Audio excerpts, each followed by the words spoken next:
So just a quick disclaimer, this is our first podcast and I'm really, really proud of it.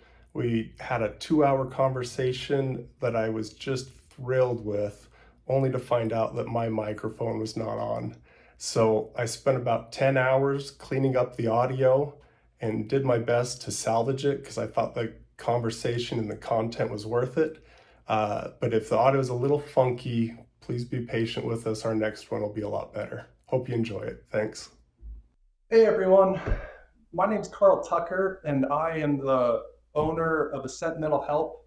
I am a psychiatric nurse practitioner and I've worked in the therapeutic world for, I don't know, since my 20s, which is over 20 years.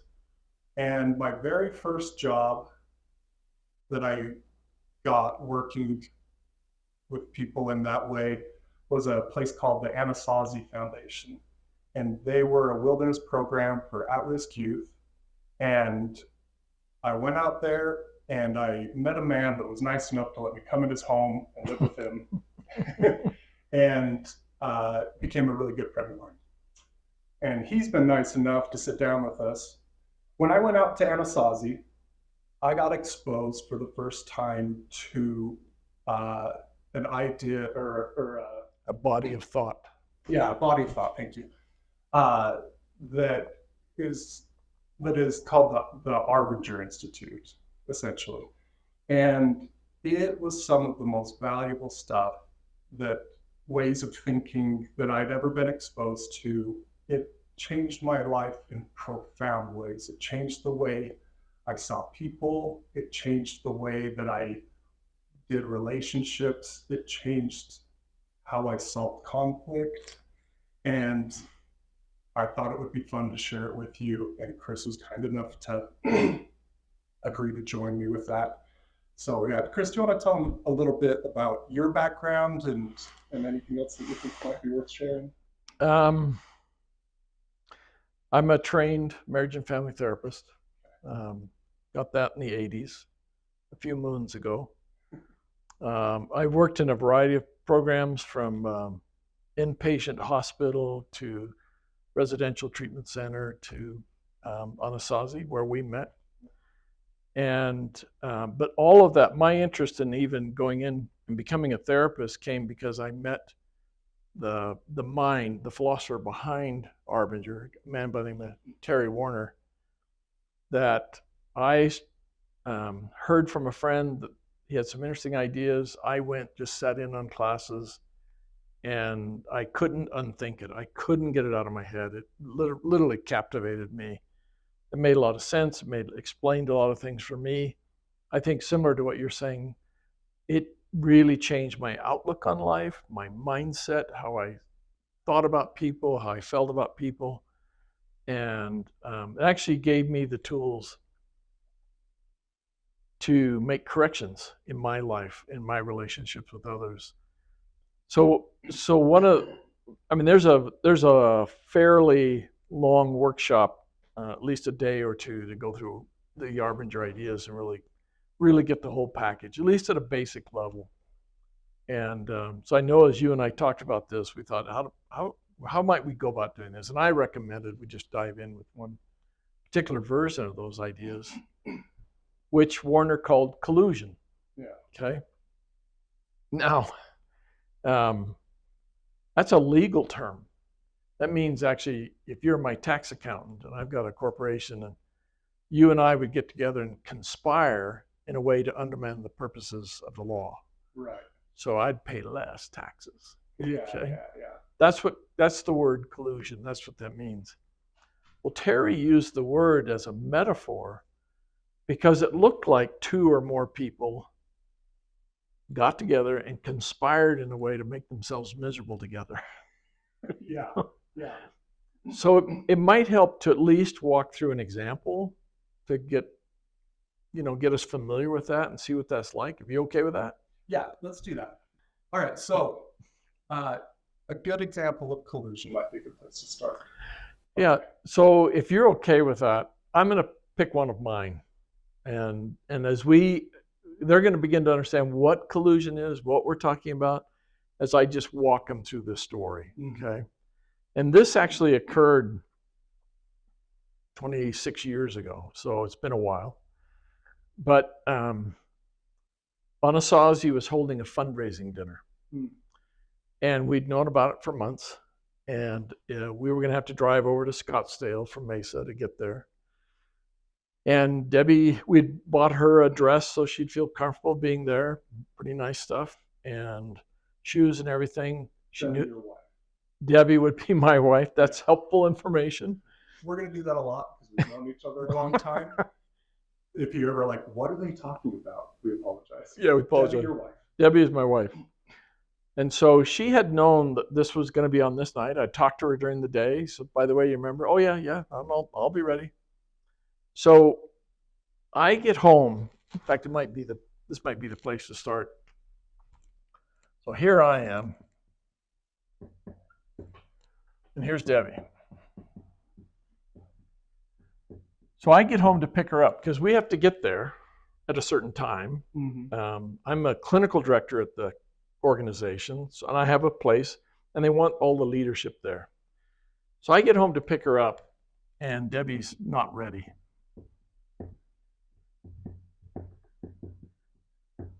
And I'm hoping that's big enough to see. Well, in that moment, the moment I realized she's not ready, I'm bugged. I mean, it felt automatic. Yeah. So here I am, I'm bugged. And if I had to describe her in that moment, how I was seeing, thinking, and feeling about her, I saw her as lazy. I saw her as unorganized. I'm going to abbreviate some of those words. Yeah. I saw her as inconsiderate, because this is something at my work. You don't have to work as hard at it. So pretty inconsiderate.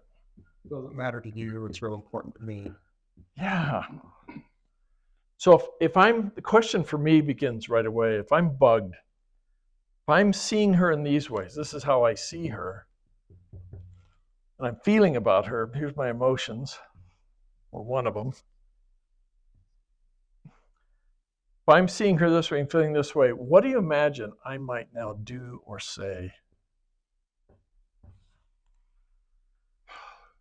I mean, That's a good start. A Yeah. heavy sigh. Yeah.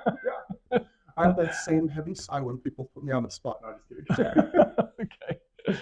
But yeah, you're bugged. You're probably gonna be like, hey, like, it's about that time. It's a reminder, right? Yeah, a little reminder. I give a reminder. Okay. How about this? Would this surprise you if I did this? I don't say anything. I just go sit down. Yeah. So I go silent. Okay. Okay. Or how about this? I go outside and I honk the horn just to help her hurry up. Yeah. Or I could criticize, or I could yell. You start to see? There's a myriad of options, and all of them are centered off of being bugged. Being bugged, right? So another question would be, so in this moment, whose fault do I feel it is I have to do any of this? Yeah, that is the problem. Debbie's a problem. So what's coming now for me is blame. Okay. So again, a question. So what do you imagine? How do you imagine she might respond? Is she going to, oh, Chris, thanks. This is really important. I can see my character flaws clearly when you do this. Yeah. Do you think that's going to happen? It would be very unusual. Although I know Debbie, she's a pretty great person. She might pull it off. But in most cases, you're not going to get a good response from that. In fact, if I were to ask you this question, how do you think she might now describe me? What does she see? You sound annoying to me. You know what I mean? Yeah, totally. You sound, yeah, hard to be around and unreasonable.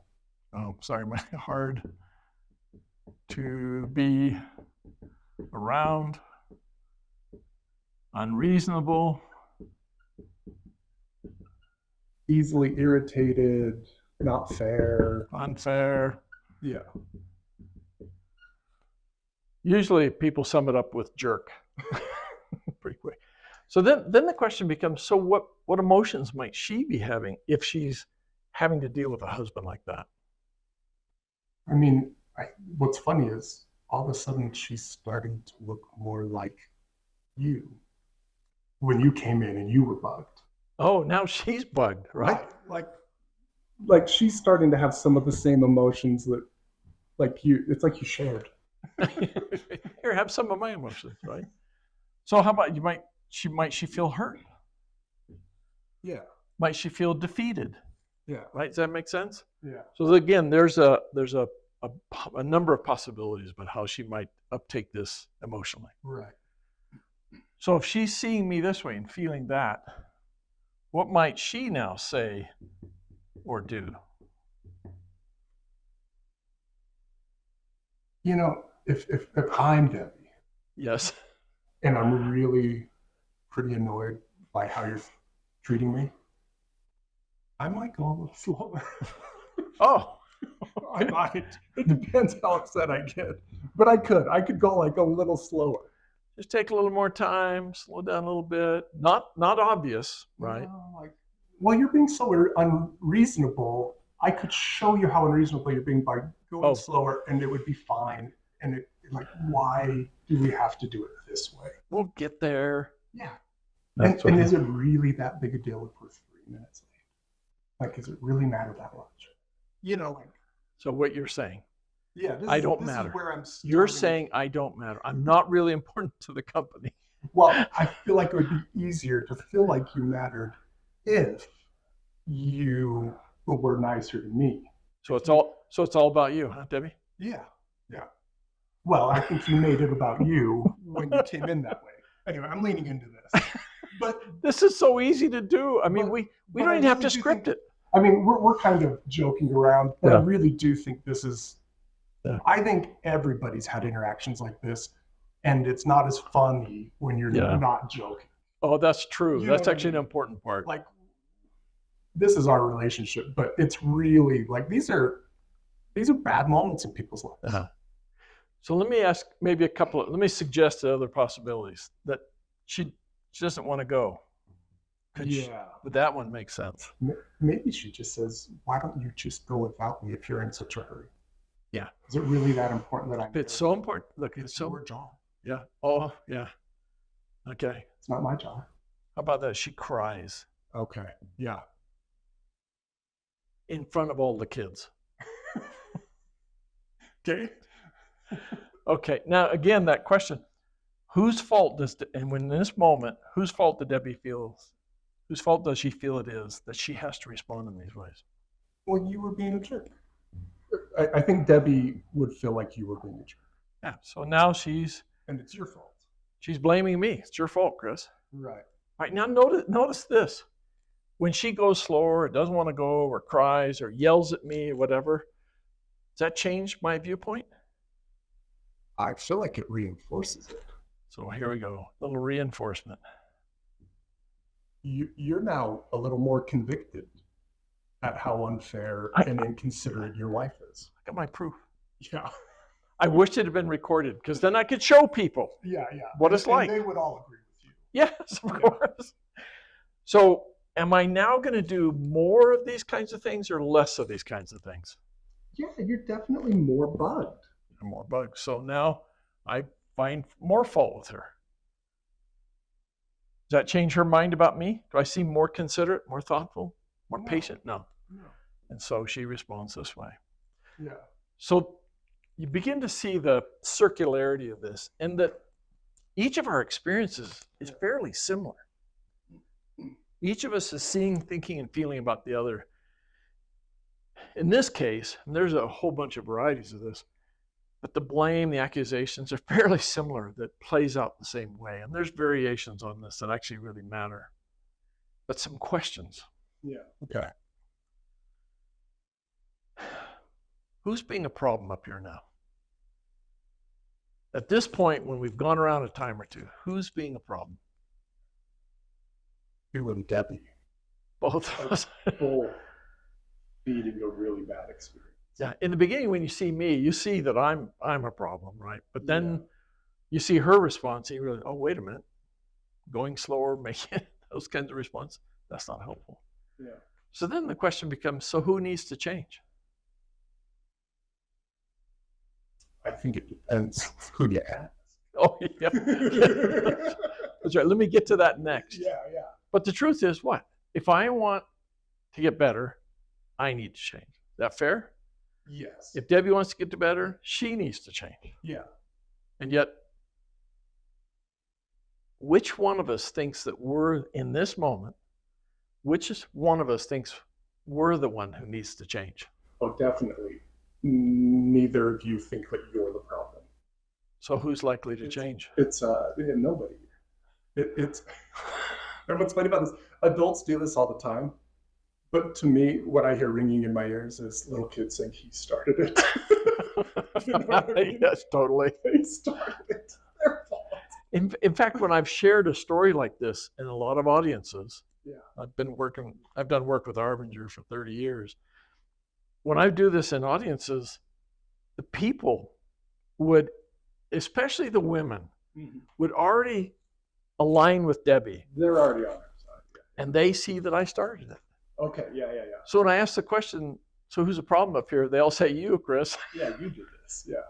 But yes, I am a problem. There's no denying that. Yeah, But that's true. but Debbie's a problem too. Yeah. So the reason I asked that series of questions, so who's a problem? Who needs to change? Which one of us feels we're the one who needs to change? And the answer is that neither. Neither one of us feels that way. So why would you do anything different ever? Yes. Yeah. I've got my proof that she's the problem. She has her proof that I'm the problem. This can get into a deeper and deeper rut. And simultaneously, it's not even like neither of you feel like you're the problem and neither of you need to change, but simultaneously, this is getting amplified and worse, and the feelings are getting more hurt, and it's building and growing. Yes. So it's not even, it's a bad scenario, actually. Yeah. Yeah. We drove to the fundraising dinner in silence. We sat at our table. Fun car ride. Yeah. We sat at our table. We're hoping that people are going to donate. Nobody at our table donated. I think it felt a little awkward, stiff, cold. Yeah. Nobody. It'd be like, You feel like dinner's people around you picked up on. oh my heavens. They couldn't miss it. Yeah. Debbie, could you pass me the butter? Chris, could you get me a drink? Yeah. It was there. We drove home in silence. Yeah. So this was hard feelings that lasted for hours. Hours. Yeah. So here's even a more troubling aspect of this to me. I didn't even ask, how come? For 2 years. So 2 years later, I'm trying to remember it. 2 years later, Debbie and I are up together doing a training, teaching these ideas in Las Vegas. We've got 22 couples. There's 44 people in the room. We're teaching this group. And we're getting ready to tell a story of collusion. Mm-hmm. And I say, so what story should we use? And Debbie says, what about the dinner? And now I ask, yeah, how come you weren't ready? And look, I have to tell you in advance, her excuse is pretty lame. But look, let me make your own judgment. Let me tell you. Yeah. Let me judge her excuse. Let's hear it. Let me tell you. She said, well, Chris, if you remember, I just gave birth to a baby mid-November. Yeah. Lame. And I was still nursing her. Yeah. I was still nursing her. And that night, I tried to nurse her at the last moment that I could so that she would be okay that evening, not desperate for her mother, and the other kids wouldn't have a screaming baby on their hands. So she was being really thoughtful of you and trying to manage all the things going on in her life. No, that's all lame. Oh, That's all lame. I missed what you were trying to do there. That's the crazy part. Why? Yeah. So somebody might have told me this. Unfortunately, I've had to think about this story a number of times. Yeah. Somebody once asked me, why didn't you just ask her that night? Like, how come you're not ready? Which is a terrific question. Yeah. But notice that given that I'm bugged and I'm seeing her that way, how would I ask that question? How come you're not ready? Why aren't you ready? Yeah, There's a tone, right? What is wrong with you? No, just kidding. but We it would have come from here. It would have come from there. Yeah. So I can ask, right? I can do that. I can do the behavior. Coming from here, you're still going to get this. I'm still going to promote. So even a good question, or a question that could be helpful, right, could have been helpful, gets weaponized. Yeah. You want to go a little deeper on this? When I'm in this moment, it does not look like this. This has always been a conundrum for me, a real difficulty. Okay. Now, if we were at an Arbinger workshop, they would have drawn a box around each of these. Okay. That was a metaphor they used for seeing people as objects, right? Seems to me pretty easy to see that I'm seeing Debbie as an object, right? This is a very nice diagram. It's laid out. You can see how the mutuality of it. But when I'm here, when I'm in this space, it does not look this way. If I were to draw how I saw it, it would look like, well, here's Chris. Debbie, see if I can get the proportions right. Those are hands on hips. Yeah.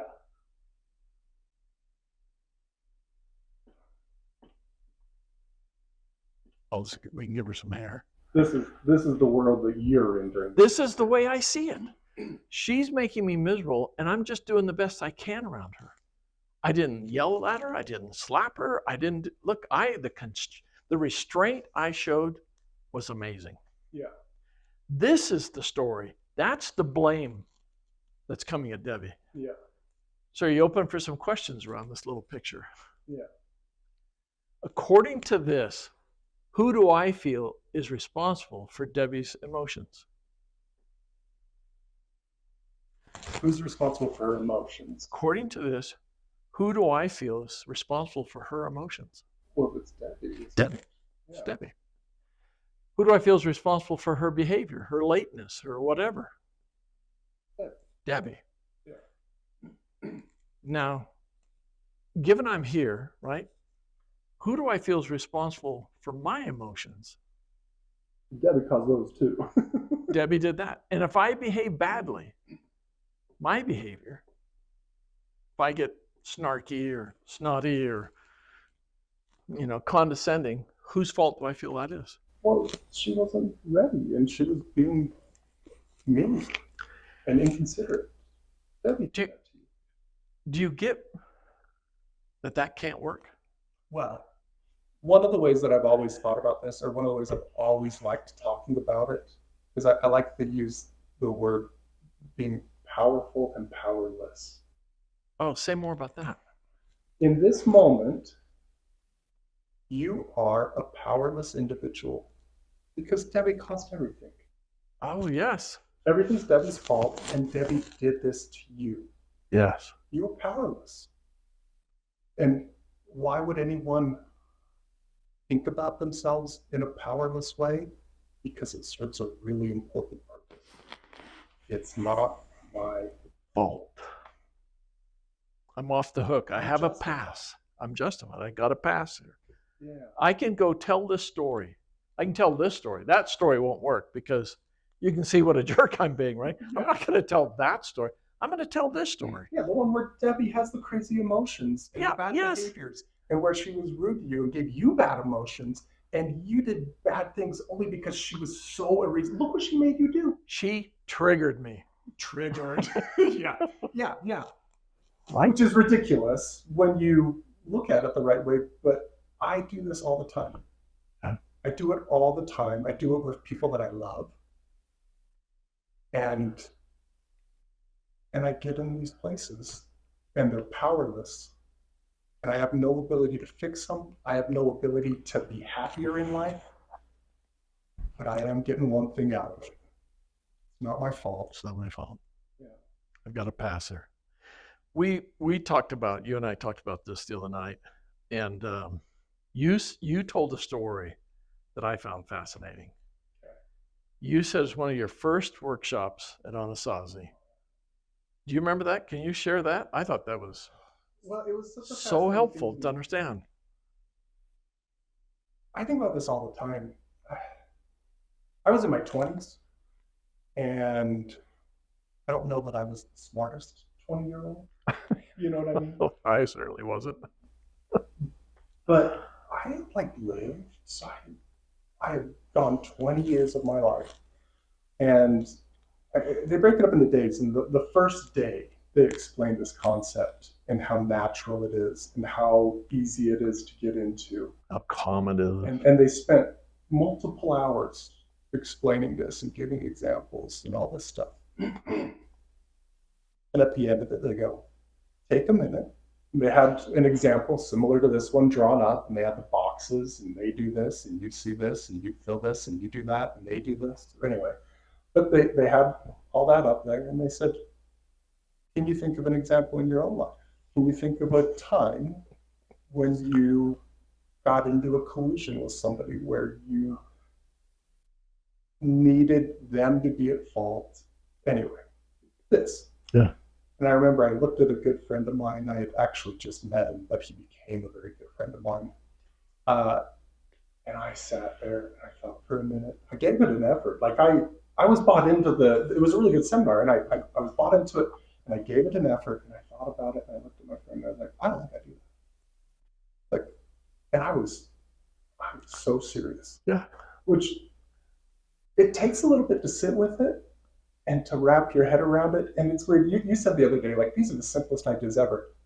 And I feel like they are simultaneously the simplest things ever. They make so much sense, but so complicated that somehow I made it 20 years into life and could sit and hear them and go, well, I don't do that.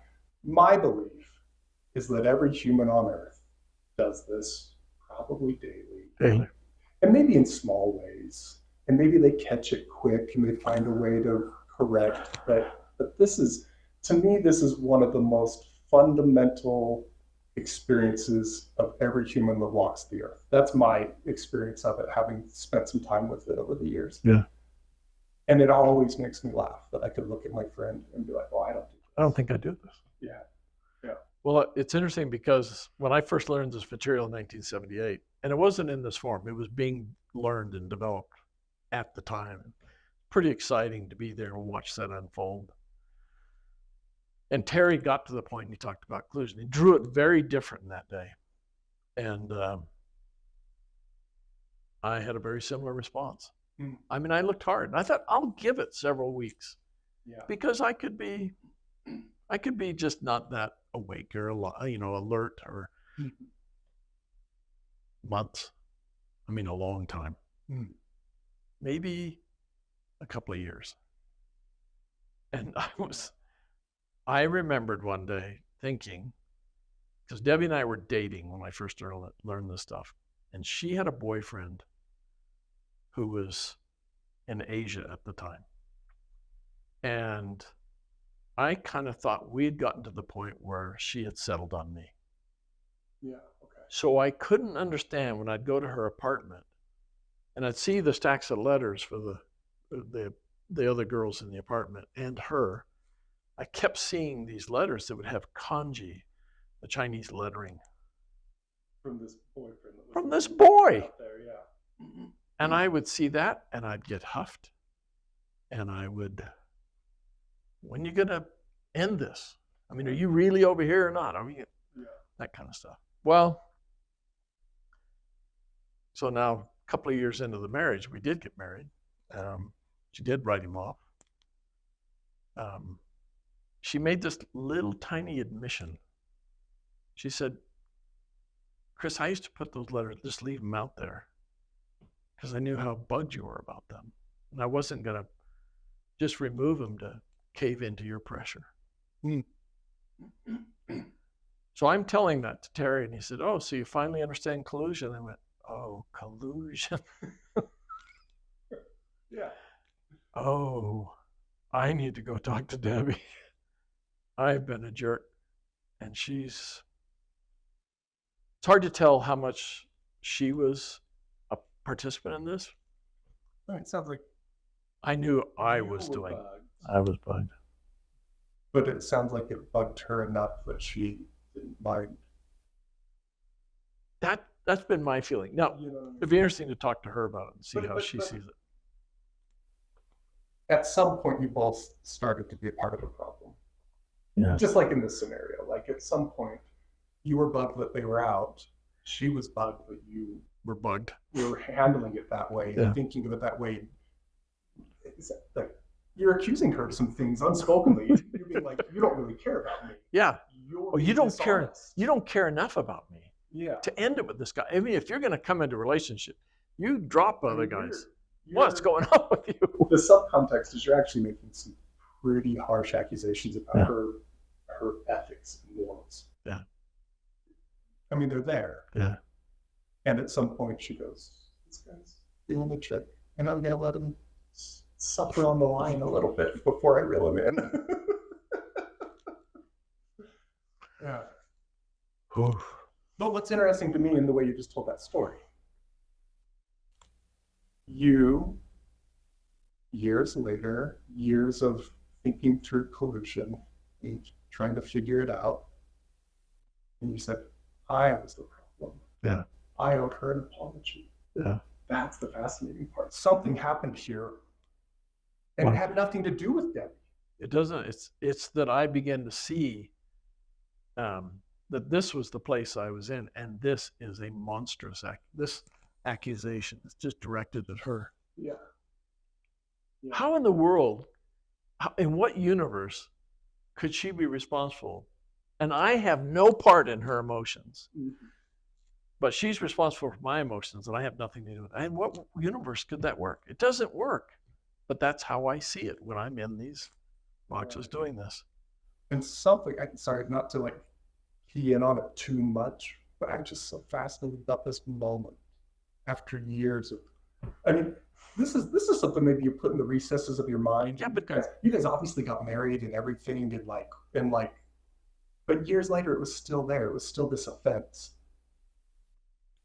And all of a sudden you go, I'm regret. Yeah. My fault. I was a jerk. I shouldn't have treated her that way. It's interesting you point that out because that's been my experience. I have been in a space with Debbie and others many, many times.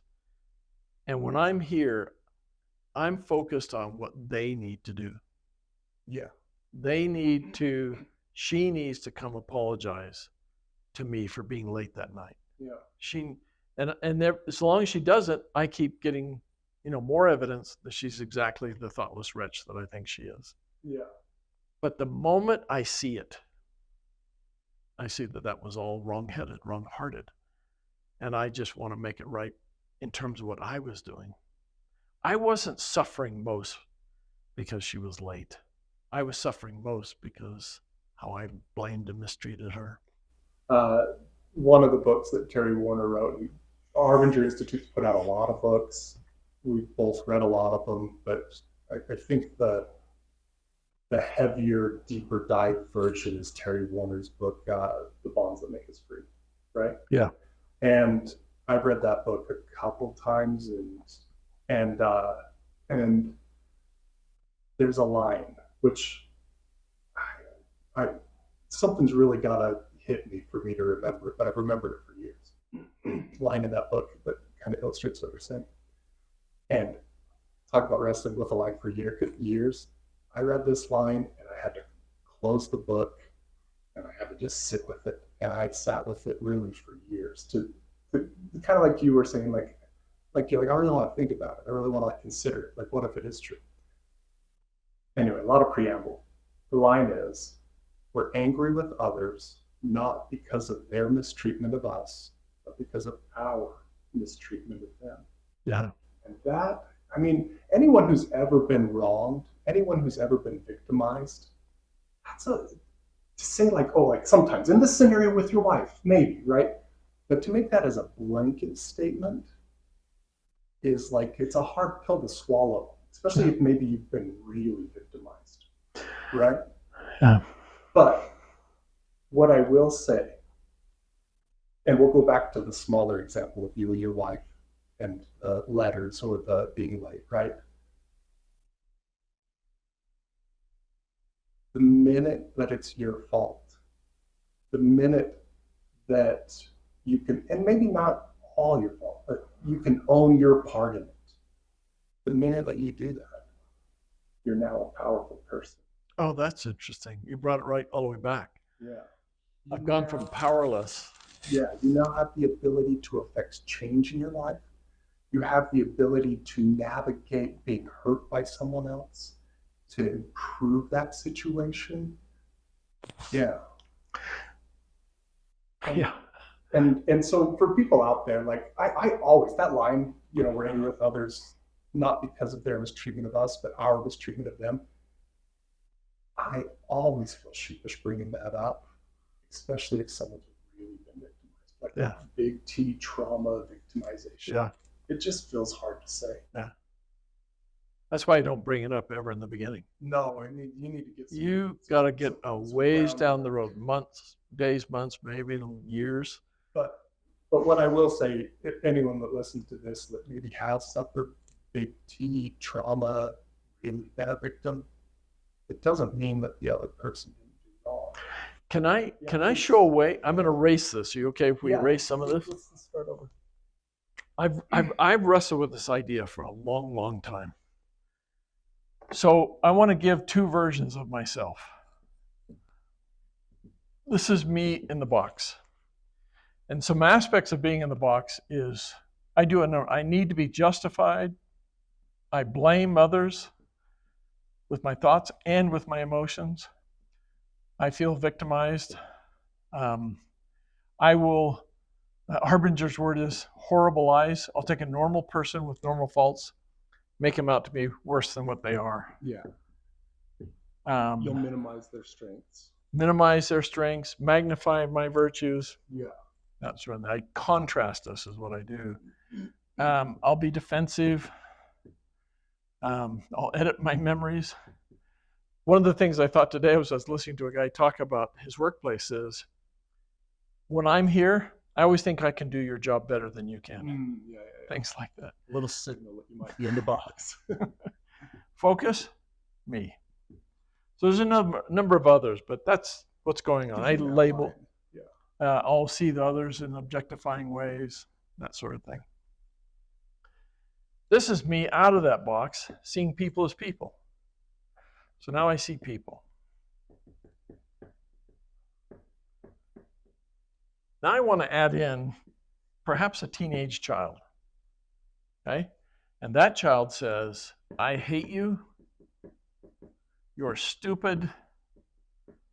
You're a hypocrite. I'll never love you. And they say that to me when I'm here in the box. How will I see that? What will I hear when that comes my way if I'm in that space? It's already kind of intense stuff. Yeah. They're already saying, I hate you. Yes, it's big. And man, amplifying I hate you, man, that kid is a jerk. I see you as a jerk. That kid is disrespectful. They unappreciative. They'd be dead if it wasn't for you. Like you fed them, you raised them, you housed them. Yes. You probably had to work a job that maybe it was fun. Sometimes it was really hard work. After all the valley of the shadow of death that I wandered through. Yeah, maybe you really stressed and really worked. Yeah, anyway. So who do I think's the problem here? Well, that mean old kid. So they are a problem. Yes. Okay. Now, same kid says the same thing to me. I hate you. You're stupid. You're a hypocrite. You're a loser as a parent. You're the worst parent in the neighborhood. But I'm here. Yeah. And I see them as a person. Now what do I hear? This kid's struggling. This kid's hurting. Why is he so mad? Why is he so upset? What does he need? That's what they want. Yeah. You see a need instead of a problem. A need. One way to say it, the difference between me, up here I see that they are a problem or they are the problem. Down here I see that they have a problem. So that's kind of my way of walking through what you're talking about. Even when people do have really hard things happen to them, you know from my own life. Yeah. Age 16, my father commits suicide. That's not an easy thing to work through. It gets complicated. If you back that story up 2 months, I came home from cutting alfalfa, came in the house, dusted myself off. I could hear my parents arguing, which I'd never heard before.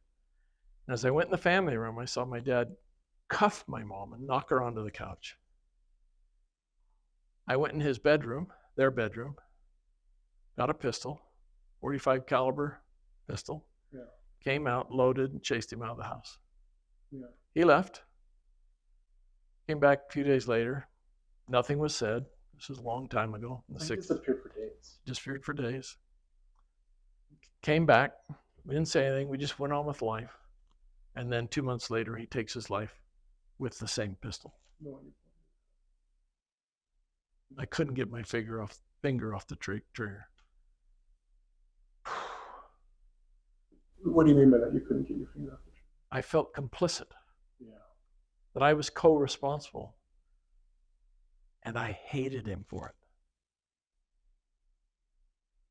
Yeah. Yeah. Took me 5 years to get there. To get here. From up there to down there. To see him as a person. And then all of a sudden it all looked different.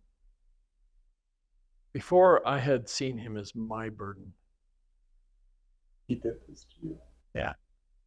And one night, after a conversation with a witch with a sharp tongue, I saw that he had a burden. Was it hard to take that in? No. Okay. No. Oh, no, let me just say, I wrestled with that. She asked some interesting questions. I used to have this recurring. This is a friend of yours that helped you I see barely that? met her. I was 21. She was 17. She just got out of high school. Yeah. She didn't know anything about life. She'd grown up in Utah. So she read you like a book. Let's not go there. We're not talking about that. I told her the story about these recurring dreams I had where I'd see my dad out a window and I'd run outside to find him. And there'd be a barren desert. There'd be no one there. He'd go into a store, it'd be an empty warehouse. So constant theme of abandonment. Yeah. I'm telling that to her and the fact that my father suicided 5 years before to solicit sympathy. She chuckled. That didn't feel like sympathy. Didn't feel like she understood. I said, how can you laugh? That was traumatic for me. Yeah, it was a really hard thing to do. And she said, well, I get that the suicide is traumatic. I get that. But the dreams, your dad's dead, right? Yes. So he's not coming and doing the dreams. Those are something you're doing. Mm. Now I'm realizing at this moment, I'm trying to catch up. She's ahead of me. Figured something out, but you haven't yet. And she said, by the way, if you could catch up to him, what would you tell him? Well, all that vitriol just came out. All right, he did this, he ruined us, we lost the ranch, blah, blah, he hurt my mother, he hurt all of us. All that came out. And she scratched her little head and said, oh, that's interesting.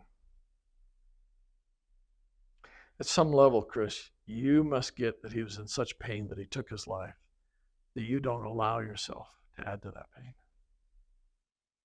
I remember two thoughts simultaneously in my head. One was, no, I want to add to that pain. And the other one was, wait, my dad had burdens? Which is, it's such an odd thought for anyone that obviously a person that killed themselves. Is in pain.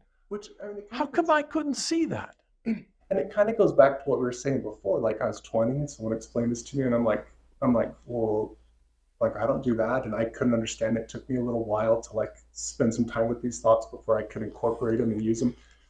But the need for justification was so loud in your life that you never even considered that a man who killed himself was suffering. Was hidden by.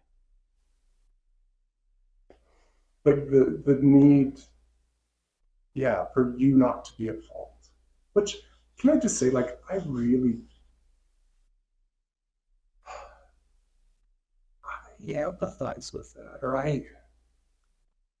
it makes sense to me. A kid that thinks that it was his fault his dad killed himself. I really wanted to not have that be true. The level of hurt that must have existed. What kind of a kid does that? Yeah. And that creates this, it can't be my fault. And I need it not to be my fault, which means he needs to be the monster. Yeah. No, I could have gone the other direction. I could have been, this is my fault, and then just gone out and failed at everything, proving how ineffectual and helpless I am. Yeah, it's an interesting point. Yeah. There's not one response to that it's wrong-headed or wrong-hearted. What was interesting is when she said that, I was dumbfounded. I mean, I was dumbfounded. I had never had anyone talk to me like this. Yeah. And I said, so what should I say to him? I'm asking a 17-year-old. I was a sophisticated kid now going to school just outside New York City. I was hot stuff. And she said, I don't know. Now, today, I look back at that and I see the authenticity in this girl all the way through. But she said, well, maybe one thing you could do is apologize to him for hating and resenting him. And I blew up. I screamed at her at this point. If anyone ought to apologize, it's him. He's ruined my life. And she said, no, he ruined his life. You're ruining yours. Yeah. And I couldn't get away from her fast enough. But I couldn't get away from her words either. I could not outrun those words. Yeah. Day after day after day. I mean, it was Crucible City. After about 3-4 weeks, I'd talk to my mom, had some interesting conversation with her, with my brother, covertly. And I remember going to bed one night saying, yeah, if I ever had the chance to meet my father, I would apologize. Went to sleep. I hadn't had the dream now for 3-4 weeks. I go to bed, I go to sleep, I have the dream. I see my dad cross the street, go in a hardware store, which to me is heaven. Hardware stores, right? Yeah, it's a nice place for you. Nice place, right? I'm familiar there. Very different than a sewing machine store. Okay. I go in there and I cross, and instead of an empty, barren store, my dad's in there between going down one aisle. Yeah. And I go up to him. Today I don't remember anymore what I said. I know there was an apology. And he turns to me and he comes to me and there's an embrace. And I remember literally in that moment, I don't remember what he said. I can't remember what I said. I just remember feeling my heart literally completely turn around inside my chest. Yeah. And I woke up just like that. And the feeling I had at that moment was, I miss my dad. So, my primary collusion in my life, but the big one was my father too. Yeah. And you shared this story, a kid that says, I hate you. Right? My dad, I'm trying to think how to approach this, but maybe I'm going to approach it from my perspective growing up. My dad cussed a lot, and he wasn't abusive, but he wasn't opposed to kicking you in the pants and smacking you on the back of the head. And even those weren't the thing. It's like, my dad could talk to me in a way that would make me feel just tiny. It didn't matter at all. And I think it's the kind of feeling that only somebody that you really want the approval from could make you feel that way. Would like their love, feel like you deserve their love. Yeah. And I remember, I never did it, but I remember having these times, just a rage that to this day, like, I just can't explain a rage like that, right? But just sitting there and being like, I'm gonna hit him, I'm gonna do it. And I never did it, but like, oh man, just boiling, like my senses turned off. Like I felt like I don't know, like I just all I could see was the rage, you know. And there was a period, and by a period I think it might have been a year or two. But it ebbed and flowed a little, but for the most part, my dad would say, "Hey, Karl," and I wouldn't let him finish his sentence. I'd say, "I hate you, leave me alone. Just keep going. I hate you."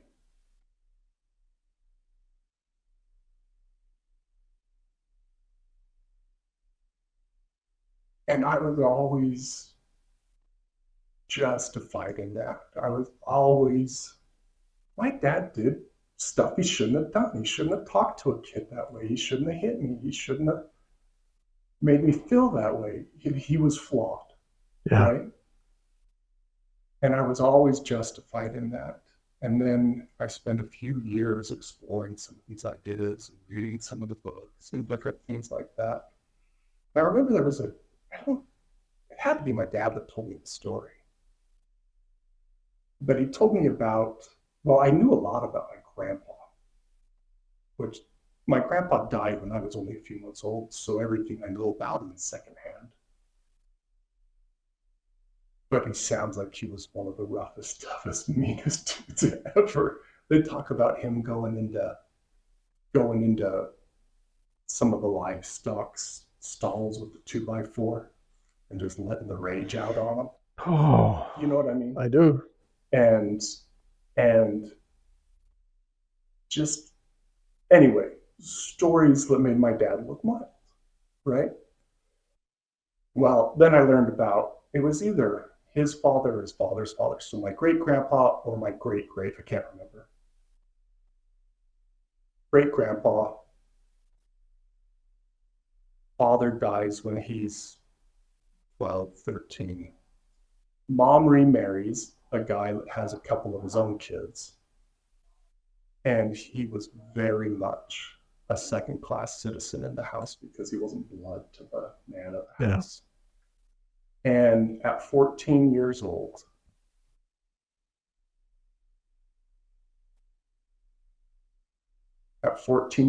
his mom, this is what's fascinating, his mom did this. And I think it might have come, I don't know this woman, I don't know anything, but for some reason, the way I think of this story, I think his mom came from a place of love and sat him down and said, I think it might feel better for you.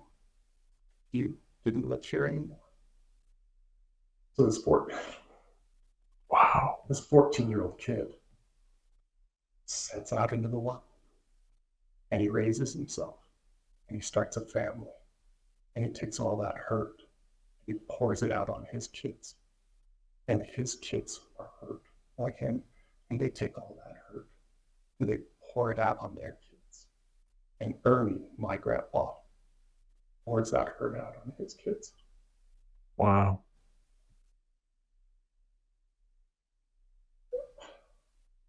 And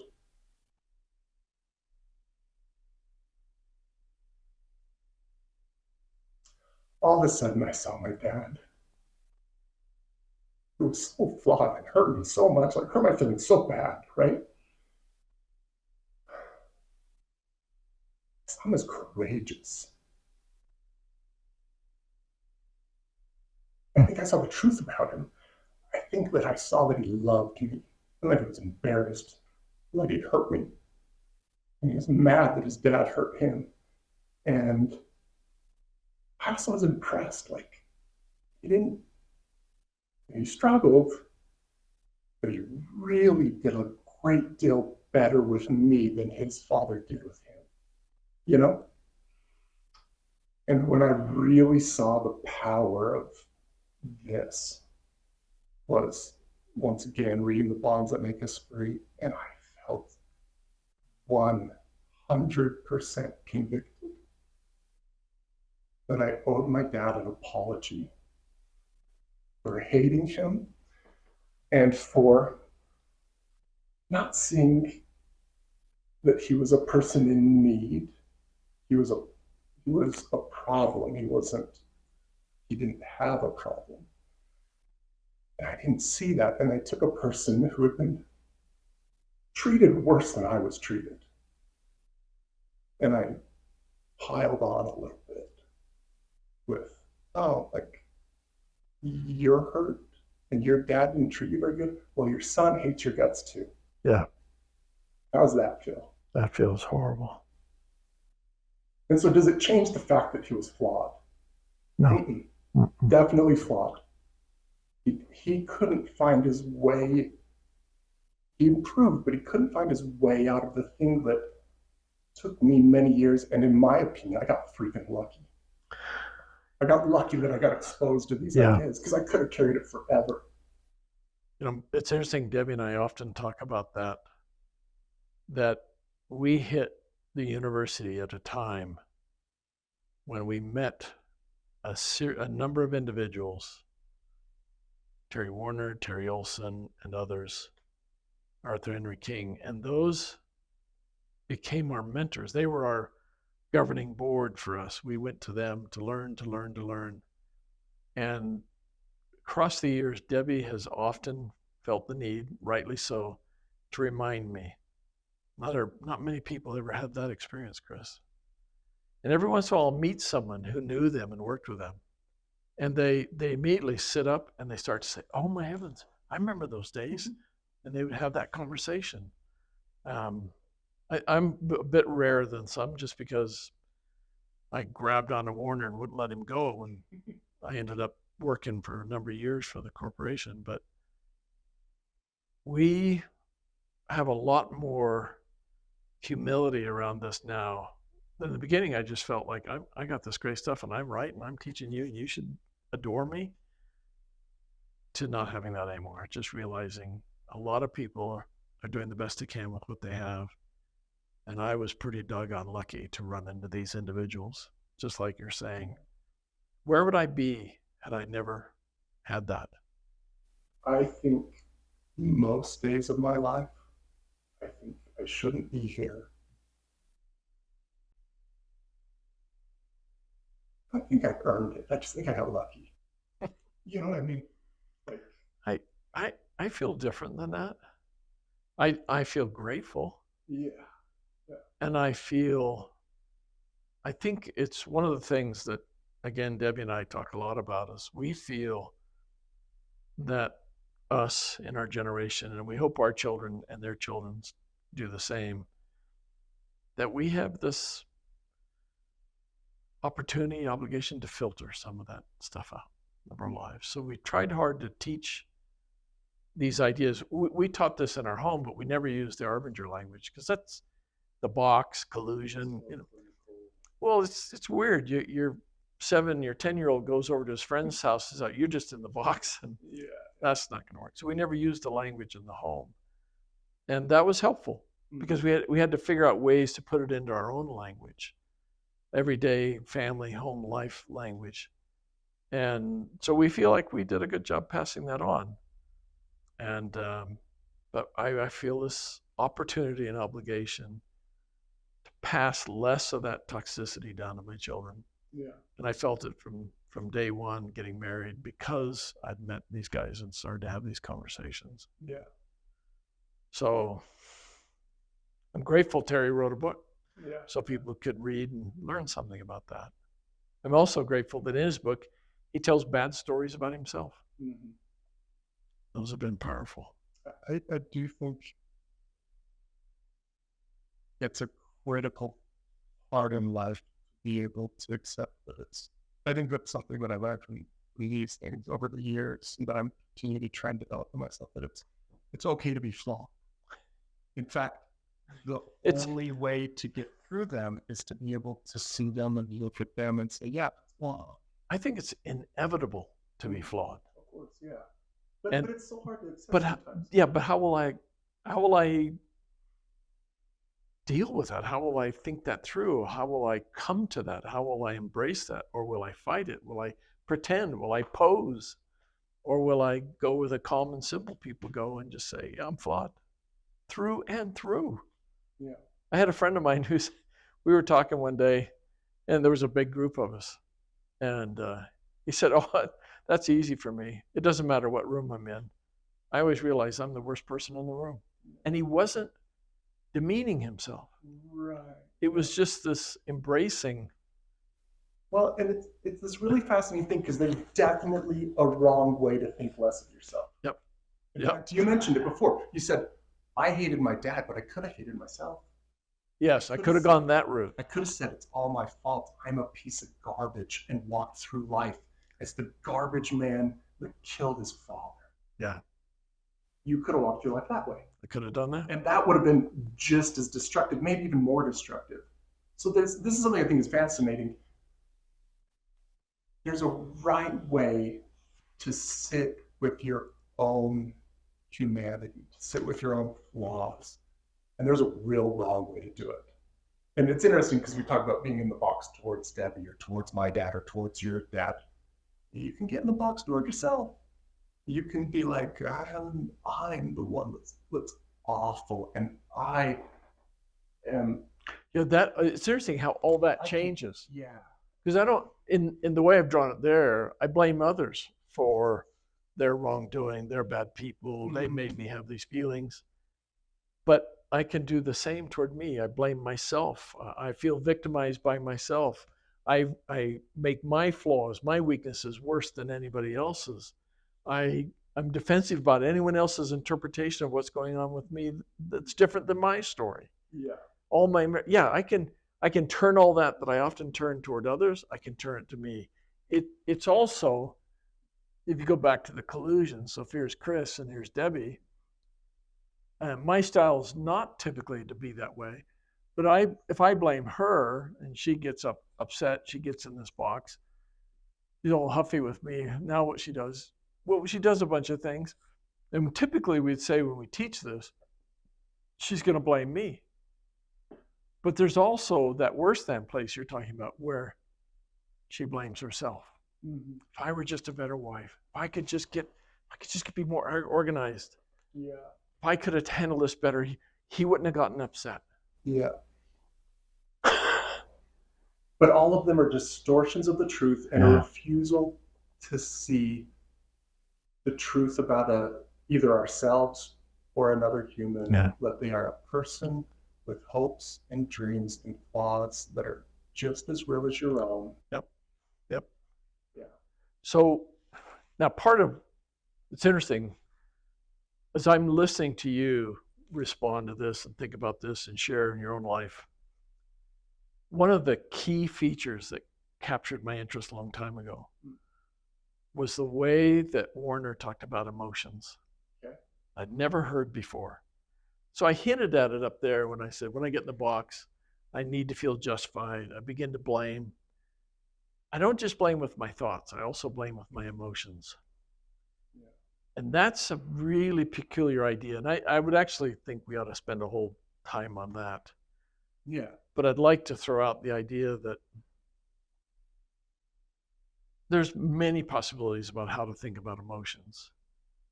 Here's two basics. One, others cause me to feel what I feel. They, quote, trigger me. That's common parlance today. Or no matter what they're doing, I'm choosing my response to that, okay? And some of that response is an emotional response, that I have choice in that. It may not be a direct choice, but I have choice in that. What I find fascinating is, if that's true, I have choice in that, it means that those emotions are something I'm doing and it's something I can stop doing. That's hopeful. I can change that. Mm-hmm. But if it's true that you can make me angry, I don't have choice around that. Powerful, powerless. Yeah, right back where you had talked about that earlier. So I think that's a condemnatory view. It condemns people to suffer all their life long. Yeah. But my own experience tells me that's not inevitable. I can be free of those negative, damaging emotions toward myself or others. Yeah. Now, it wasn't an either or with me. I mean, I blame my dad, but there was plenty of that came back on me. Yeah. Yeah. I had both. A little bit of self-hatred, which is why the need to blame him was so strong, maybe. Yeah. You know. Well, shift that responsibility. And everyone, one of the other things we didn't talk about is with collusion, and even being in the box, we seek allies. Mm-hmm. I tell the story not this way because I can't get allies. I tell the story, that little drawing I had over here where little me and ogress called Debbie. I tell that story to people and they go, oh, Chris, wow, that's terrible. And they become an ally. Yeah. I tell another, oh, Chris, that's got to be so hard to have a wife like that. And when you tell it at Arbinger, the women hear it, they're like, my husband's done that to me before. It is Chris's fault. And they're on her side. Yeah. Yeah, but allies in our desire to feel justified. So if I tell that story and someone's on Debbie's side, guess what? I see them being over here, that they've already gotten her camp. She's duped them. Yeah. So I hate them now too. Yeah, they can't be your friend anymore. Look at this. Like, she's got her army. I'm building my army. And away we go. Yeah. So it's rarely confined to two people. Yeah. Now, in my own life with Debbie, whenever I fuss with her this way, I get upset with her, get in the box, I lose every time. I have 8 daughters. They always side with Debbie. You've been around, you see it. Oh, no. They're not on your side. They're not on my side. It's What? unfair. I can't even get my son on my side. Yeah. So, and just, I don't know, not that this is a bad segue, but I've thought a lot about, like, why are we like this? And I, over the years, I have come to the conclusion, I think the human brain has a need, I think it has an inherent, unquenchable, I think it might be our conscience or our soul or whatever you want to call it, but it drives this need to be justified, right? But only when I'm in the box. Well, depending on how you define the word justified.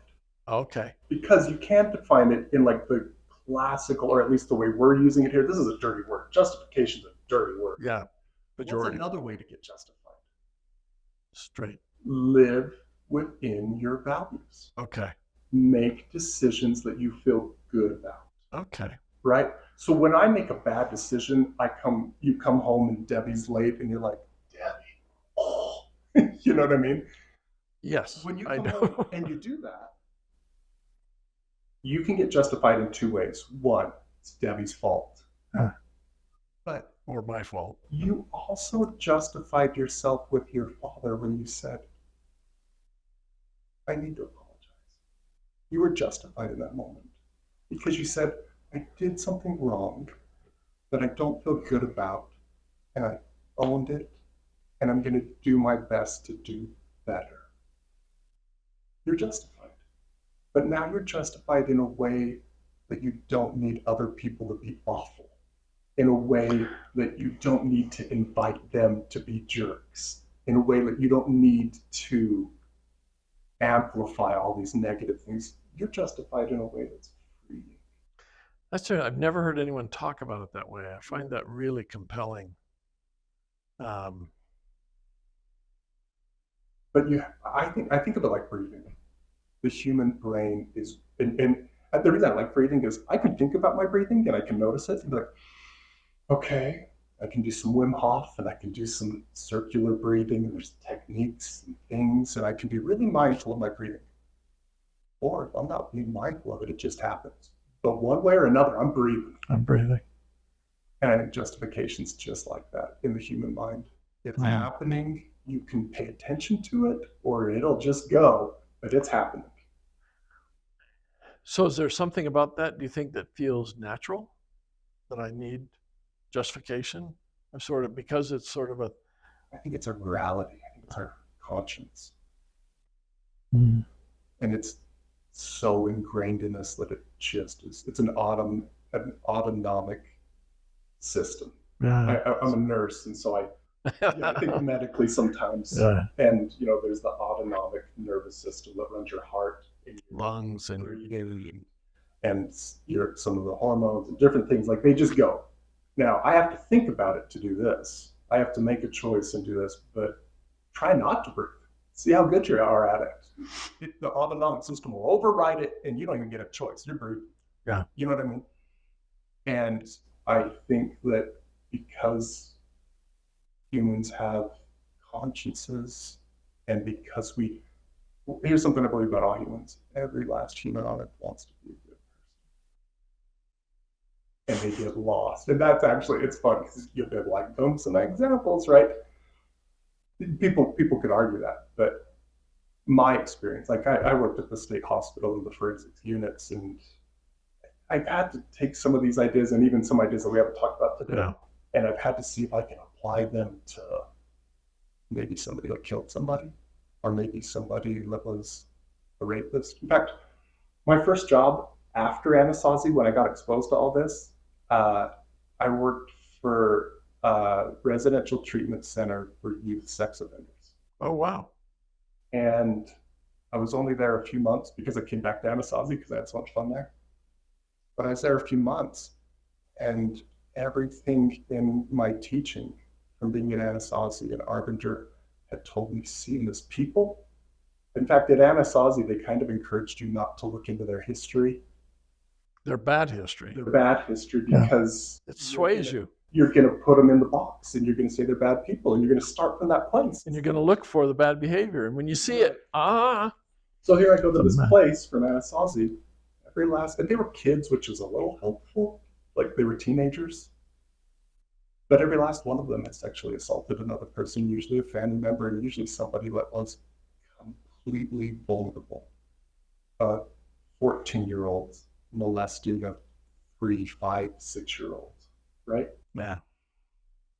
And I want to see them as people, and I don't want to judge them because I know if I do that, I have no ability to be helpful to them. But it's hard because they're telling their stories, and I'm like, you did a really, really, really something that as society we've said that's unexcusable, and we will write you off forever if you do that. Listen to how people talk about sex offenders, which see how they get there, but is it valuable? Does it help anyone? I don't know. Anyway, and then I was there a few more weeks, and I learned that every last one of those kids had been sexually assaulted themselves. Every last one of them. There wasn't a single one in there that just did a bad thing. They were abused. You know, it's interesting in a collusion like this, simple one like this, between husband or wife, that when Debbie slows down, it's so useful to me. You know, it's terrific.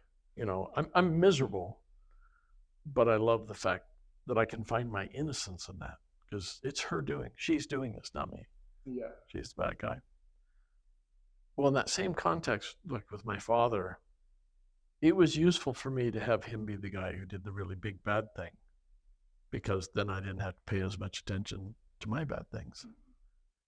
So even in prisons, for example, where they have sex offenders when they're adult male populations, nowadays they separate them into separate prison buildings, because if they're in the regular prison population, they get assaulted, they get hurt, they get killed. Yeah. And the people inside feel a justification in that all over again. It's interesting how useful even that is for them to have a sex offender there, because I know I'm not as bad as him. I may have made mistakes. I'm in jail. I've done these things. I hurt people. But that guy's different than me. So and what I think is really interesting is that I feel one of the things I like about this is that now I walk in a room and I go, I belong here with all of these flawed people. They're no different than me. We are all just doing our best. I feel joined. I've always really liked this. There was a guy, James Orbinski, and I probably should have seen, but if I haven't, I'm excited because I like this one. James Orbinski was a doctor, and he was the head of Doctors Without Borders. And he was the head of Doctors Without Borders during the famine in Somalia. Yep. You know, people have seen Black Hawk Down and that story. That was a famine that turned into American aid because there was it drug lords or something that was, they weren't allowing the people to get aid. And so then America went in. Anyway, and then as we see in Black Hawk Down, the movie, some Americans died. And the Americans didn't like that. And they said, why are we in Somalia trying to help these people? Our kids are getting killed. So then, I can't remember how much longer later it was, but Rwanda happened after that. And that's why when Rwanda stepped off, America did nothing. Because there was negative cultural pressure from Somalia. At least that's James Rabinski's argument. He said Somalia led to us sitting on our hands during a genocide, right? Yep.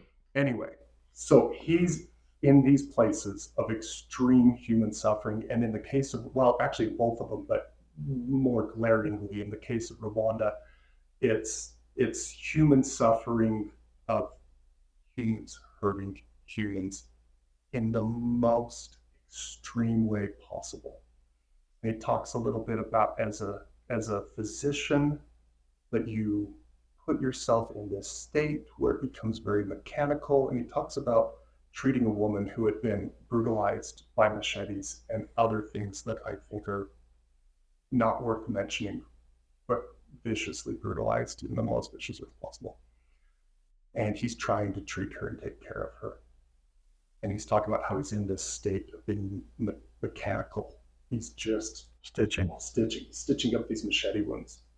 And as he's doing it, at one point, as he's stitching her, she flinches a little. And he realizes that it caused her a little bit of pain. As he's trying to help her, like the stitches, they hurt, right? She flinches a little.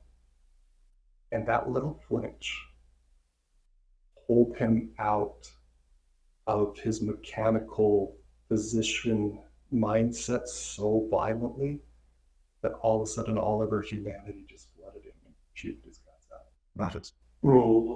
Like it just, and then right after explaining that story,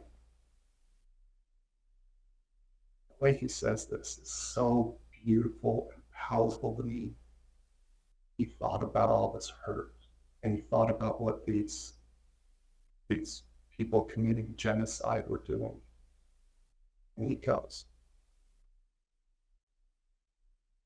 this is who we are. This is who I am. This is what we are capable of. This is what I'm capable of. And I can't understand why he saw himself with the genocide committers. But to me, he was out of the box. Yeah.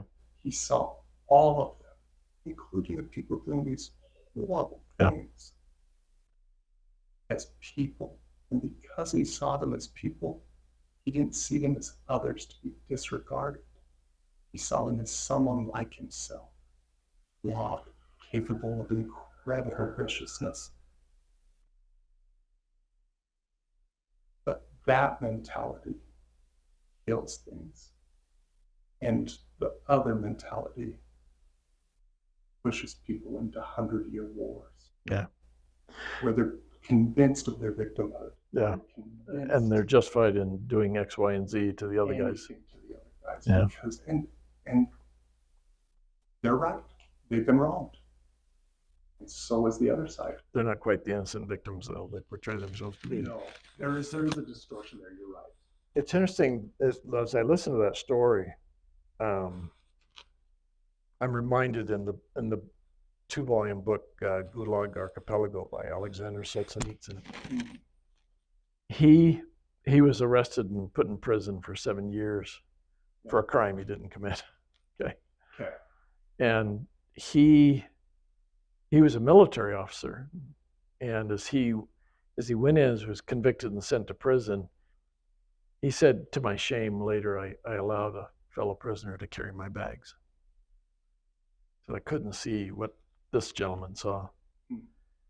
And he said, after being there for 7 years in Siberia, under loads that almost literally physically almost broke my back, he said, on rotting prison straw, I began to have these discoveries, these awakenings.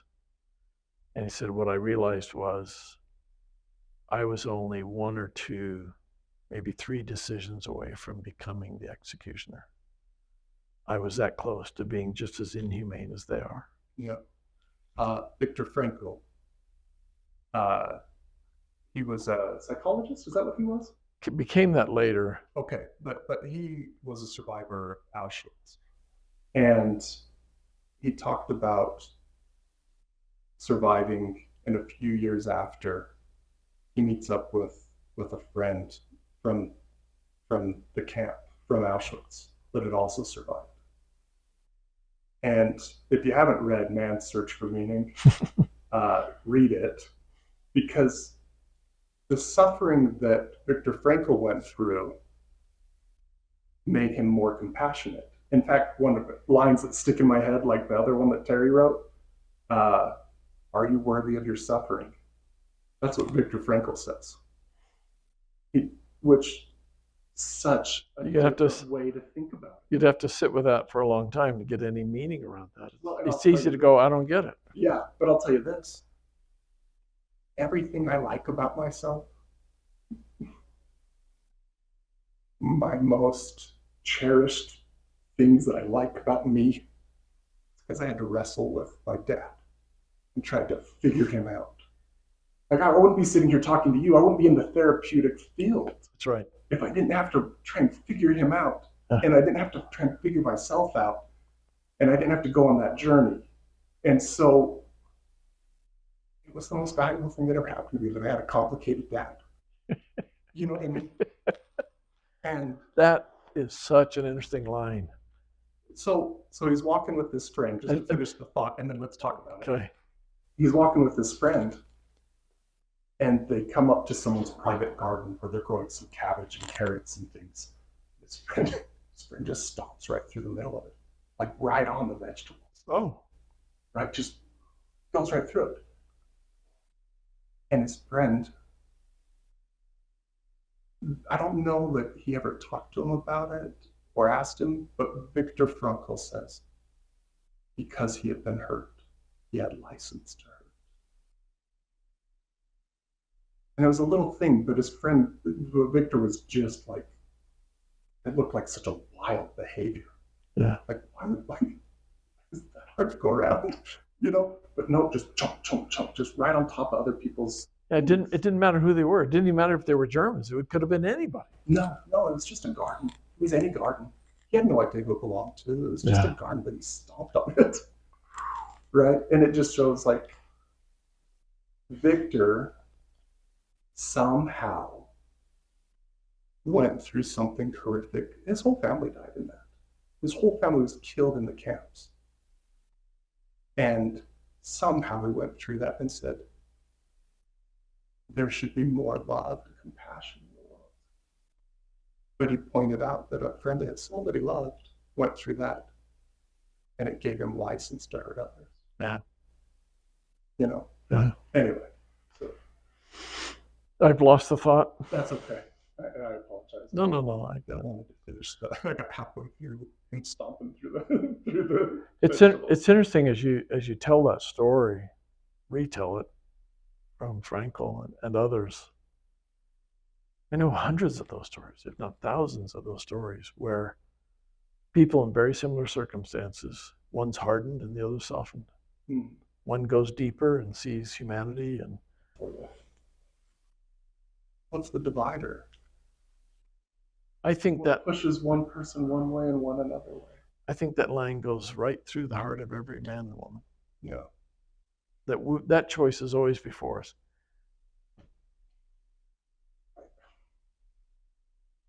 I think for me, at least one component, if not the answer,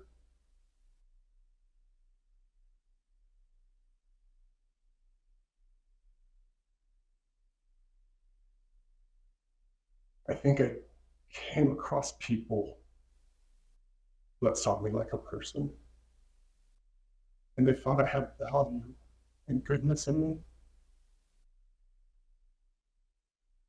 And the fact that they could see it, maybe anything.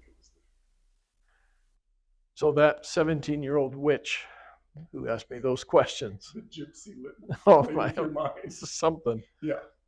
That 17-year-old girl,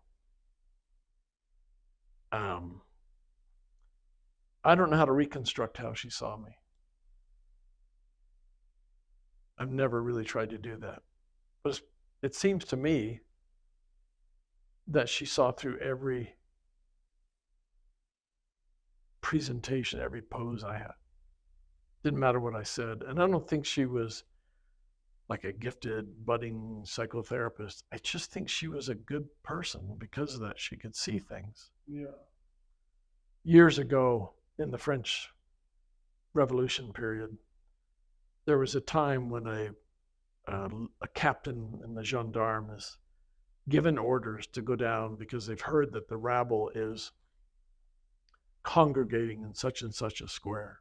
Mm-hmm. He's routed the street and the street there. He's ordered to go down and fire upon them to disperse them. Mm.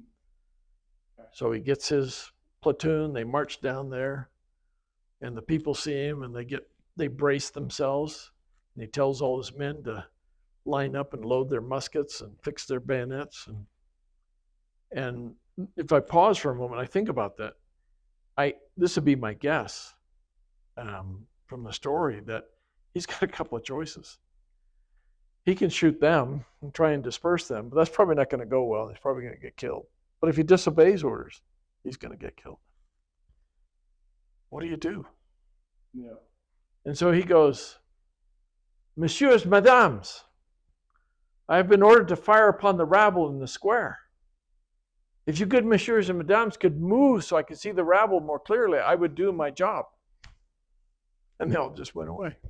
Yeah. Yeah. And these were people willing to hurt. They've been pushed that far. Yeah. Who was that guy? It's wild when people have this tool that they crafted of quieting the part of you that says justified, they deserve it. Yeah. Because here's the thing, like when people, we talk about my dad. Your dad passed away, unfortunately. This wasn't. I think I've told this story. Like me and my dad have been perfect ever since I had that realization. No, I talked to him today on the phone. Okay. And he called me. And I got so annoyed with him. And he got annoyed with me. Yeah. And it was quick. I can get annoyed with my father quicker than any human on earth. And it won't be like, it doesn't have the normal progression. I skip steps 2 through 8. And I'm there. To 9. Now I'm just, you know? Yeah.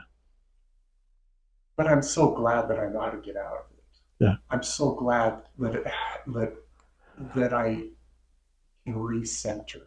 I'm glad that I love my dad to death. It's interesting when Debbie tells me that my story about my dad's suicide and me figuring that out later with that young woman's help. She says, it's not a great story. I was really taken aback. I think it's a big story in my life. She says, no, I get that. But it's not a great story because the real important stories around collusion are the ones where he's still in your life and every day, every week, there's another offense. That's some people's. They may not be as big or as difficult as your dad's, but the everyday slights, demeaning, snarky things we do, withholding, the silence, all that stuff, those accumulate and they're very hard. How do you work through those? Yeah. I really do think that is, and I'm not saying a central focus, I'm saying the central focus or central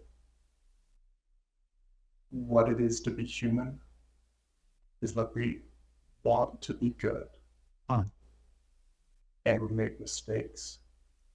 and we're not. Yeah. And how we navigate that, I think there is nothing that is more central or core to what it is to be human and what it is to struggle and suffer and try to figure it out and make your way through. It's the journey. That's the whole thing to me. Yeah, that's interesting. And I like it though. this gives me a lifeline when I can't tolerate that I hurt people, when I can't tolerate that I make mistakes.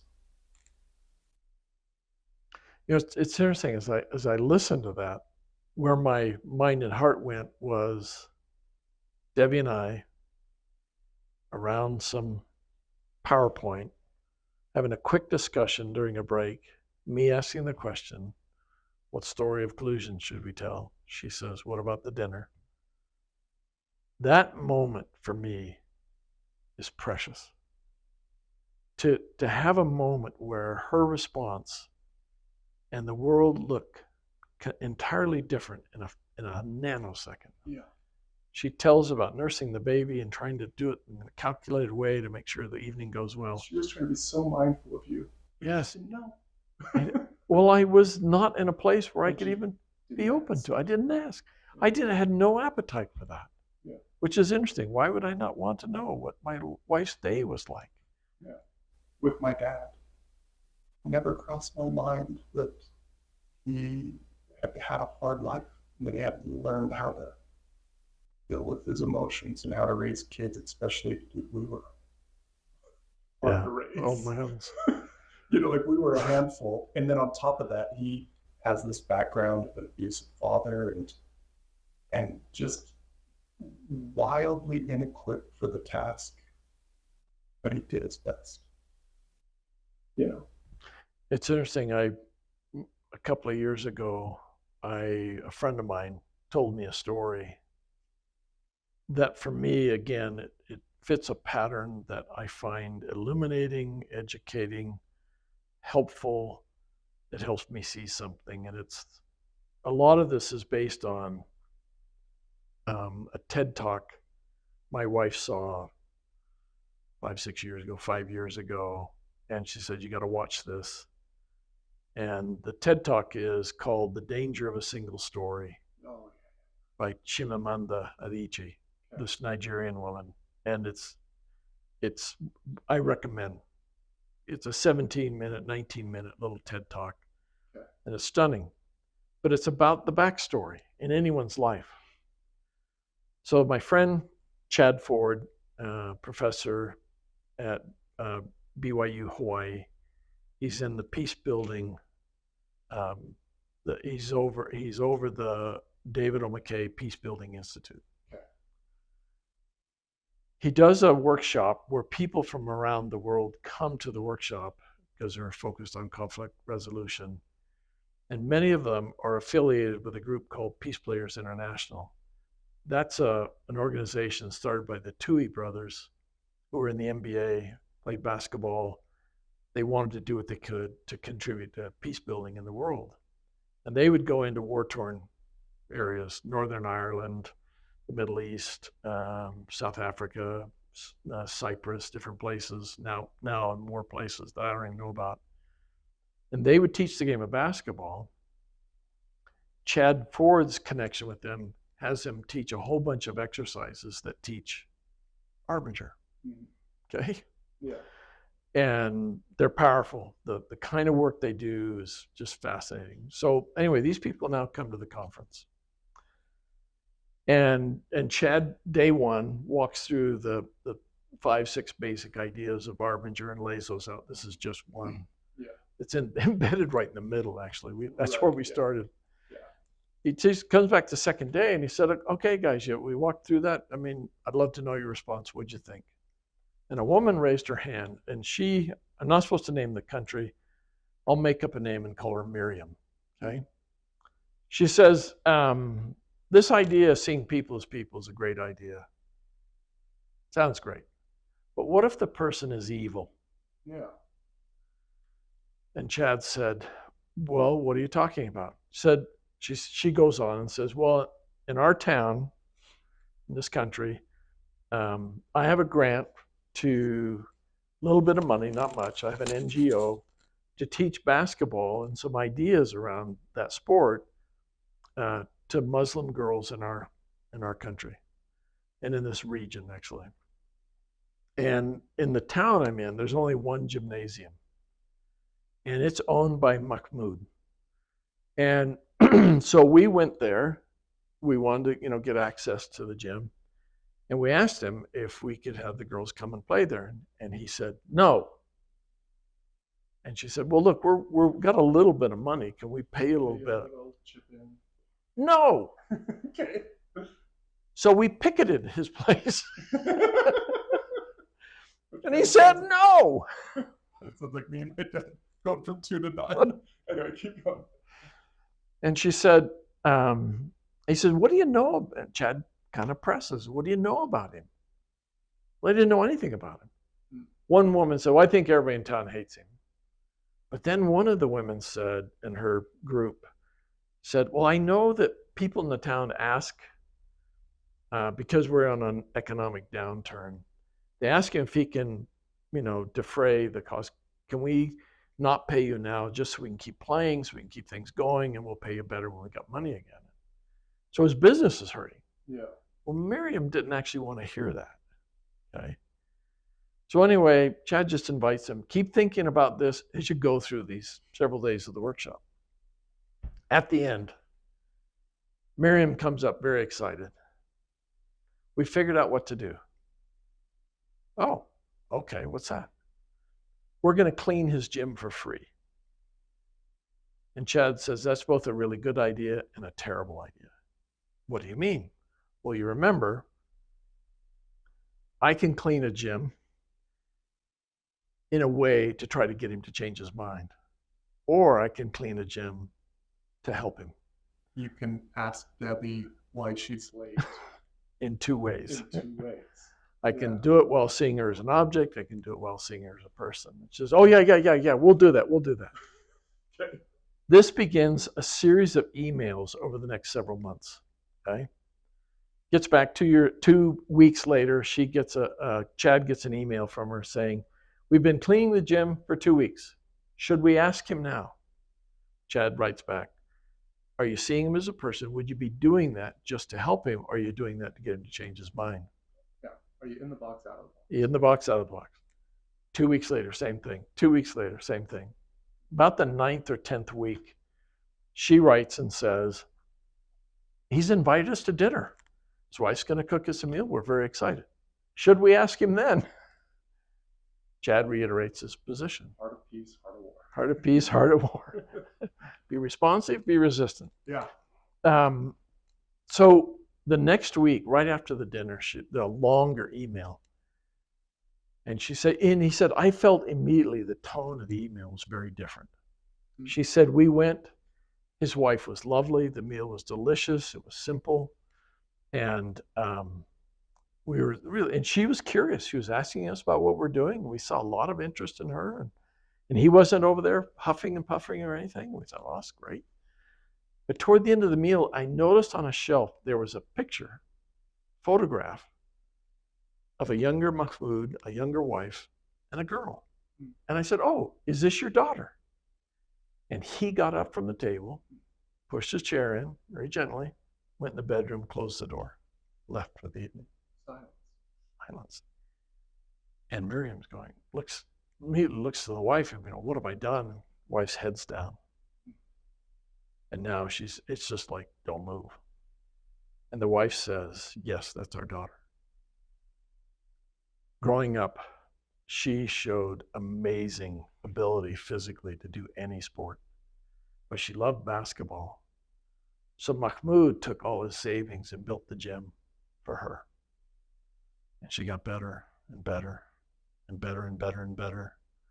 By the time she got out of high school, what would be the equivalent for us of high school, and a European women's basketball team came and recruited her, which would be a fantastic experience for an 18, 19-year-old girl. Yeah, how cool. And her dad said, no. she's going to leave her Muslim way. She's going to marry a Westerner. Well, the girl protested, promised, finally talked him into it. And she went there and she began to play. And in 2 years, she took off the hijab. She stopped her Muslim practices and she married a Westerner. And they've not spoken since. So at this point in the story, I want to ask people a question. Do you understand why Mahmoud doesn't want to give them access to the gym? I mean, my thought is just that it hurts. Just that it reminds him of loss. And think about the magnificent choice he's making to prevent this from happening to other fathers and daughters. That makes sense? I mean, yeah, definitely I could see that being. Miriam said, my heart melted in that evening. We're just going to clean the gym. He needs it clean. Yeah. A week later, 2 weeks later, I don't know the next timing, it was the last email. Chad said, I got an email that took my breath away.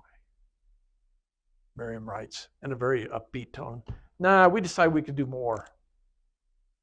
We reached out and found his daughter, told him who we were, what we were trying to do, that we'd been with her father and her mother, and said, your dad's hurting.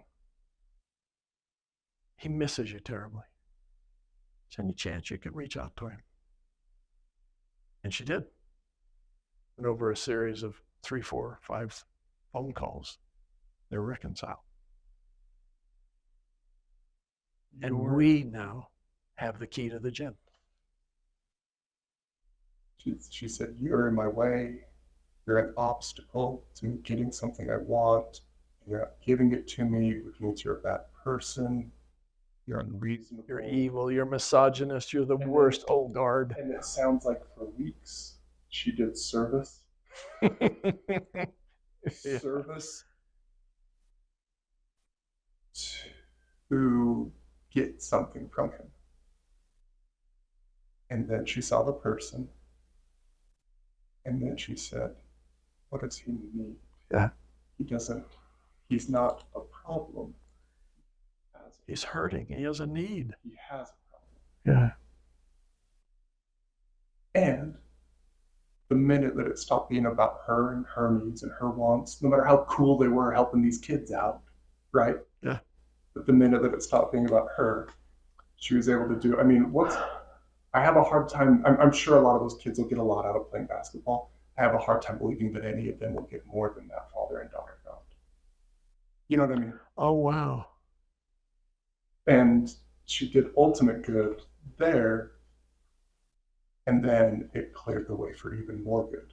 It's kind of like we're talking about, like at the very beginning, when we see people in that negative, in the box, resistant to their humanhood, their personhood, heart of war way, we just invite more negativity, all for the purpose of being justified, and it gets worse and worse and worse.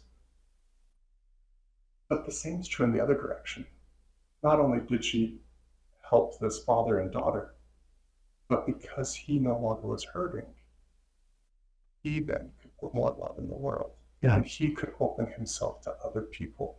And now these girls have a place to play basketball. Very cool. Yeah. All right, Chris. We obviously could talk for the rest of the night. I have a splitting headache. It's splitting right here. Oh, well, Did you see a V here, a little valley? I thought it was just your part. I don't have a part. Yeah, no, that's a problem. By the way, you do know there's 3 kinds of haircuts for men. Okay. Parted, not parted, and departed. I just want to say thanks for taking the time to do this with me. We both know I just love these conversations. I do too. And that, I think part of tonight was, as you told your story, I've never heard you sit down and really tell the story of your father. I learned from that. I feel encouraged to be a little more on the brave side, pull on my big boy britches and be okay with my flaws, sitting with them and learning from them and making apologies where necessary and being crazy in other moments and just do what I feel is right and be helpful. So that's amazingly helpful for me when people come, are vulnerable, can just tell their stories. Yeah. They're powerful. One last before we close. Did you feel like there was anything like you want to put a bow on or anything? You feel like kind of. Well, part of because we talked about this independent of all the other stuff. Yeah. The bow, if I were to put a bow on it, let us come back and fill in the other spaces so you begin to see this. I actually chose starting here because in an Arbinger seminar, they walk through in a systematic way to walk you through the ideas. Yeah. It lays it out piece by piece by piece. It builds on itself Mm-hmm. in this fascinating way. When I meet with clients, they don't come to therapy to have me lay that out and spend hours. It's an 8 hour, 6.5, 8 hour, and they don't want to pay for that. I get that. So sometimes I'll invite them to go read one of the books and do that sort of thing. But what I find as a therapist is I sit there and I sit with them.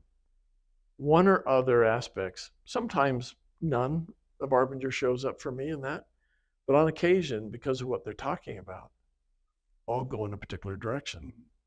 I just had some clients in. I think it's 3 weeks ago, first time they came. Second time they came, they just argued, fought with each other. They were unkind and ugly. And second time that, and about 20 minutes into it, I said, just stop. Like this isn't beneficial. This isn't helping. Yeah. And I said, let me tell you a story. And I tell the story of Debbie and I think, or I told the story of, yeah, it was Debbie and I. And they went, oh, that's interesting. I can see myself in that. So I said, go read this book. They go read the book and they come back. They got through 21 chapters. And he's so excited about the ideas. Okay. Medical doctor, interesting man. Mm-hmm. Wife is very bright on her own way. And he's saying, I'm loving the book. I mean, I'm actually excited to go to work now. Mm-hmm. That's huge. Yeah. Tells you how he's seeing patients and his staff, nurses. Yeah. His wife says, yeah, the office gossip is something changed. It's fun to work here. He's so considerate to the patients and all of us. 2 weeks. Yeah. Now he'll mess up again, Mm-hmm. but he knows the taste, he knows the feels, and now he has the language, the tools to make sense out of that. He can never get understand why they were fighting. He was pretty sure it was all her fault. She was pretty sure it was all his fault. And now he goes, not only unwilling to fix the problem, completely blind to how I am a problem. To what the problem is, or that there is a problem. Even, I mean, I guess it's a problem, but completely blind. Yeah, but it's not my part. It's not my part. I'm doing the best I can around this. Yeah. So one of the ways it reminds me of, and so I told him this. I said, I want you to think for a moment. Think about your work or your extended family. I want you to identify in your mind someone who really is a problem. He said, I got someone. His wife says, I got someone too. It was each other. No, just kidding. No, Totally they true. may have. I didn't find out. I don't know. Keep going. But then I asked him a question. I want you to ask yourself this question. Does the person you identified, do they think that they're the problem? Immediately, both of them. Nope. So who do they think is the problem? Somebody else. So how do you help the person who needs to be helped? How do you help the person who doesn't think they need help? So we would talk about that as a way to try and introduce the idea of self-deception, which is I'm in here, I'm self-deceived. In the box, I'm self-deceived. Yeah. But it gave us a way to look at, oh my heavens. And of course, the next question I would ask them is, well, how many people out there do you think, if they were to, they might identify me as the person who's a problem in their life? Right. And he said, oh my heavens, there's a long line. And it was so humble, just vulnerable. And he wasn't hating himself. It was just, I got work to do. Yeah. But if you have work to do, things can get better. I know. If it's something I'm doing, it's something I can change. But if it's just being done to me, I can't help it. What could I ever do? Mm-hmm. Except become a doormat, I guess. Yeah. I don't want to do that. Yeah. All right. How would you wrap it up? I think, once again, I know that you like doing this, but in fact, it means a lot to me. Like, sit down and do this with me. Thanks for this and everything you've done. Everything you've done for me over the years. Anyone listening, if you enjoyed it half as much as I did, then you'll watch another one. I think we're thinking of doing these semi-regularly, maybe once a month or something like that, or just whenever we can put it together. But if you liked it, come listen to more. We're going to try and have more conversations like this. If you want to explore it more, you always recommend leadership, or at least Typically with family, I go to the anatomy of peace. Okay. But the leadership and self-deception is written more simply, but it's also written for a corporate world. Right, and that's why I've always gone. Yeah. So just so everyone knows, the first book with the Arbinger Institute put out. So Terry Warner formed a company called the Arbinger Institute, and as a company, they wrote a book called Leadership and Self-Deception. And so it doesn't have an author; it's authored by the Arbinger Institute. The principles are essentially the same, but every few years they kind of tweak it, retool We kept it. learning. We still are. Yeah, and so there's newer Arbinger books. Is that Outward Mindset the most recent one? It is the most recent. So Leadership and Self-Deception, the year 2000, the year 2006, Anatomy of Peace. 2016, they came out with the Outward Mindset. And that tells, the first two we tell as a story. It's not a textbook and that sort of thing. Yeah. They're told as stories. Because that it's easily readable. But what I'd say is every story in there is true. They're all true stories. They actually happen. We just have put them together to tell a story. Mm-hmm. The Outward Mindset is just each chapter is a different, someone talking about what they learned, what they discovered, what they did from Arbinger. Yeah. So the story I tell about my dad is chapter 5 in there. But there's an amazing police officer, Chip Huth, out of Kansas City, Missouri. His story about his dad. That part was amazing. Anyway, they're all good books. Anything by the Arbinger Institute, and essentially, like, there's some tweaks and different approaches, but essentially they are all explaining the same principles. Yeah. If you want something, if you're having a hard time at work, you probably should read Leadership and Self-Deception. If it's more relationships and family stuff, then maybe Anatomy of Peace is a better fit. That's the one that I like, just because Leadership and Self-Deception is about work, but it's about relationships. Whereas Anatomy of Peace just goes, this is about relationships. Like, it goes right at relationships.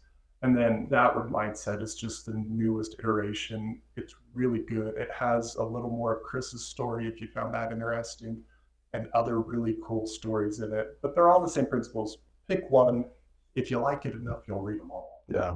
But anyway, thanks for tuning in, and we'll let you go after that long talk.